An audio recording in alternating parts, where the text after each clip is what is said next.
Road అనేది రక్షణ శాఖ వాళ్ళు క్లోజ్ చేసినారు. జియాగూడకి పోయే 100 ఫీట్ రోడ్డు క్లోజ్.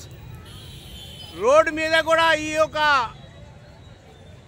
మూసి యొక్క వరద అనేది వచ్చింది, మనం గమనించవచ్చు. ఇది 100 ఫీట్ల రోడ్డు, ఇది 100 ఫీట్ల రోడ్ క్లోజ్ చేస్తున్నారు. ఇక్కడ ఎవరు రాకపోకలు మొత్తం బంద్.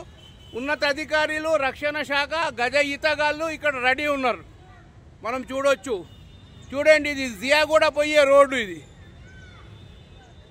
ఈ మందిరం అనేది ప్రస్తుతానికి అయితే మనం పురాణా పుల్ పక్కన జియాగూడ పోయే మార్గం 100 ఫీట్ రోడ్. ఇది 100 ఫీట్లో హనుమాన్ మందిరం ఏ విధంగా మునిగిందో మనం గమనించవచ్చు. చూడండి, స్లాబ్ తాగుతున్నాయి, అంటే 15 ఫీట్లు అనేది నీళ్ళు వచ్చేస్తున్నాయి. స్లాబ్ మీద పోవడానికి ఇక 1 ఫీటే ఉన్నది. ఇది హనుమాన్ మందిరం జియాగూడ పోయే మార్గంలో 100 ఫీట్ మొత్తం జలమాయం. చూడండి, ఇక్కడ షాపులు కూడా మొత్తం బంద్ ఉన్నాయి. మొత్తం ఇక్కడ షాపులు కూడా మునిగిపోయినాయి, మనం గమనించవచ్చు.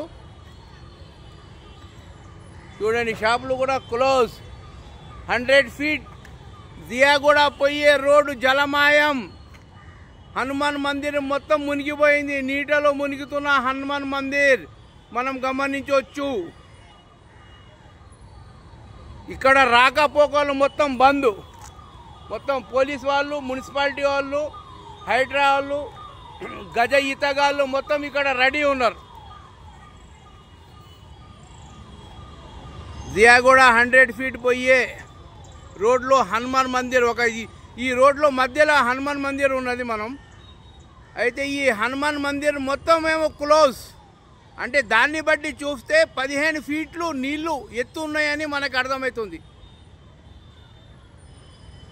చూడండి, జియాగూడ, ఇది జియాగూడ పోయి 100 feet road.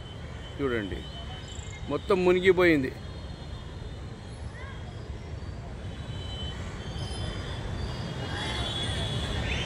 Ilyas, HM news, Jiyaguda, Hyderabad.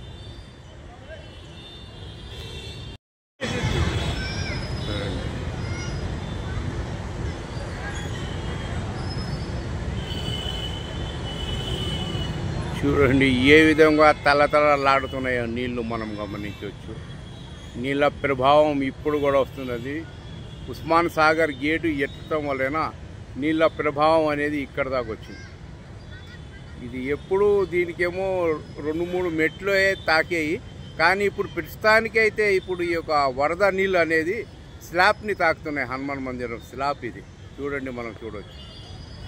మొత్తం స్లాబ్ మార్గం మొత్తం.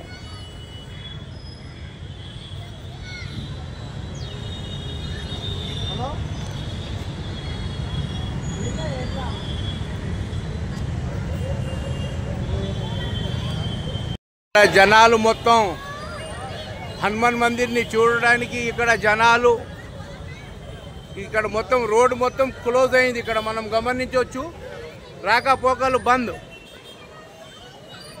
Road close.